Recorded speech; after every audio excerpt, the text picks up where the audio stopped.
उत्तर प्रदेश सरकार के मंत्री डॉक्टर रघुराज सिंह जुड़ चुके हैं। रघुराज जी, बहुत बहुत मुबारकबाद सबसे पहले आपको।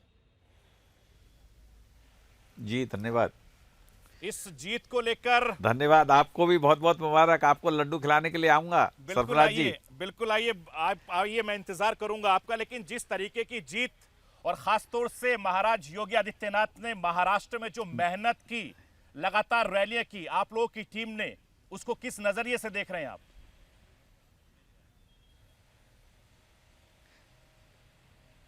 देखिए, भारतीय जनता पार्टी का कार्यकर्ता मंडल से लेके, ब्लॉक से लेके, बूथ से लेके और आदरणीय प्रधानमंत्री जी तक, मुख्यमंत्री हैं, प्रधानमंत्री हैं, हम लोग सब लोग जो जिम्मेदारी दी जाती है उसको बखूबी हम लोग निभाते हैं। बिल्कुल। आदरणीय प्रधानमंत्री और आदरणीय योगी जी ने बहुत मेहनत की और इतनी मेहनत की कि कोई सीट उन्होंने छोड़ी नहीं जिसमें चुनावी सभा न की हो। और उसका संदेश हिंदू एकत्रित हुआ।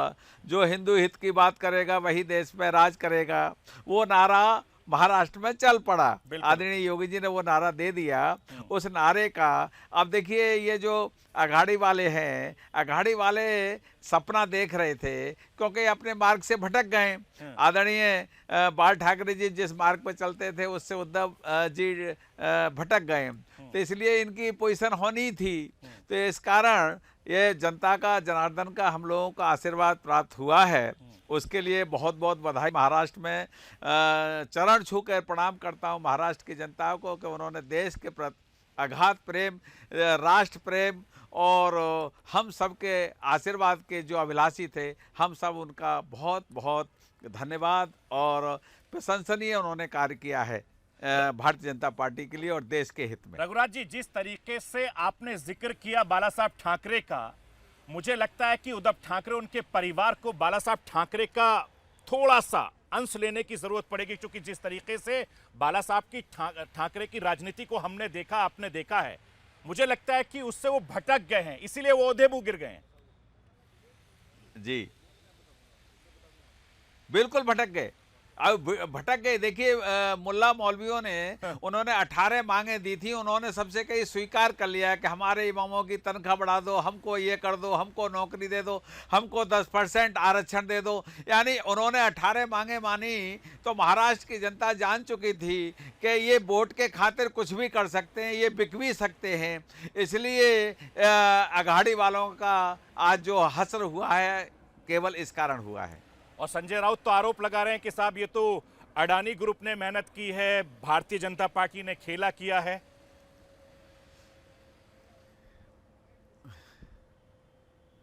देखिए, ये तो अडानी और इनको बीच में ले आते हैं ताकि भ्रमित करने के लिए, जनमानस को भ्रमित करने के लिए, है ना। इनका सोच जो है, इनका सोच ही छोटा हो गया है। अडानी जी का इसमें क्या रोल है बताइए? वो राजनीतिक हैं क्या? अरे बिजनेसमैन है, ठीक है, अपना काम कर रहे हैं, अपना बिजनेस कर रहे हैं। और यही अडानी जी कांग्रेस में थे, यही अडानी जी इनकी सरकार में थे, और अब हमारी सरकार में अगर वो बिजनेस बढ़ा रहे हैं तो उनको परेशानी हो रही है। देखिए, देश का नाम, अडानी जी भी अपना देश का नाम रोशन कर रहे हैं, ऐसा नहीं है। वो अपने फील्ड में काम कर रहे हैं, वो राजनीति से उनका कोई लेना देना नहीं है, ना उनका कोई मतलब है राजनीति से, ना कोई हमारे सपोर्टर हैं वो हमारे जैसे ये लोग कह रहे हैं। इनको तो कुछ ना कुछ ठीकरा फोड़ना है अपनी कमियों का, क्योंकि अपनी कमियों को ही बताना नहीं चाहते इनके अंदर क्या क्या कमी आई हैं। और जनता जान चुकी है, जनता जनार्दन जो है जब आशीर्वाद देती है तो छप्पड़ फाड़ के देती है, और लेती है तो छप्पड़ फाड़ के ले लेती है। इनसे छप्पड़ फाड़ के आशीर्वाद लिया है, हमको छप्पड़ फाड़ के आदरणीय मोदी जी, आदरणीय योगी जी और फडणवीस जी को आशीर्वाद दिया है। ठीक है, महाराज जी से तो आपकी बात हो गई होगी, बड़े खुश होंगे, क्योंकि जितनी जगह पर उन्होंने रैलियां किया, चुनाव प्रचार किए हैं, वहां पर बहुत ज्यादा डिमांड रही है। अरे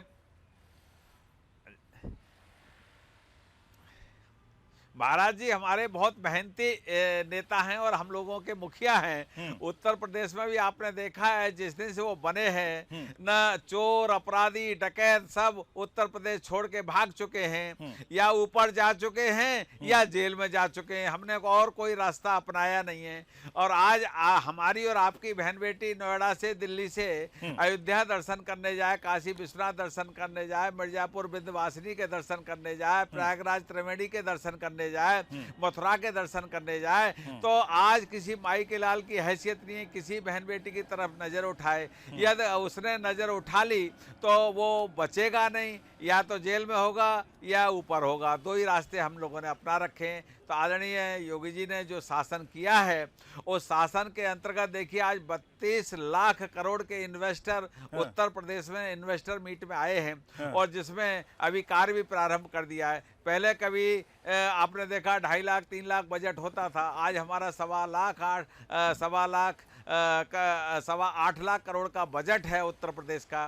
तो उत्तर प्रदेश जो है उत्तम प्रदेश बनने की ओर जा रहा है। आज देखिए नमाज भी पढ़ी जा रही है और हनुमान चालीसा भी गाया जा रहा है। आज कांवड़ यात्रा भी निकल रही है।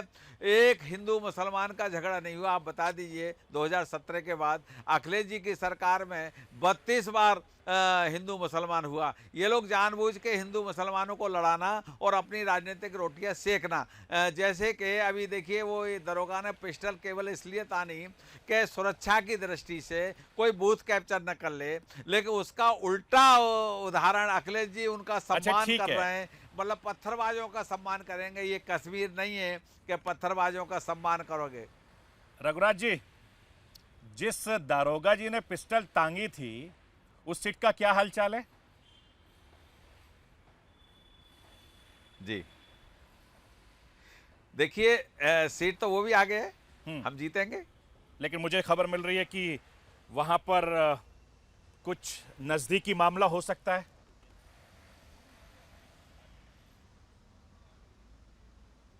नहीं, ये हो सकता है, लेकिन हार जीत देखिए, हार जीत हो सकती है 1000-4000 से हो लेकिन जीतेंगे हम अवश्य। चलिए, बहुत बहुत शुक्रिया डॉक्टर रघुराज सिंह जी वक्त देने के लिए। और मैं उम्मीद करता हूं कि जो मिठाइयों की तस्वीर हमारे साथी दिखा रहे हैं वो मिठाइयां आप खाएंगे और देवेंद्र भाई को जरूर मुबारकबाद देंगे।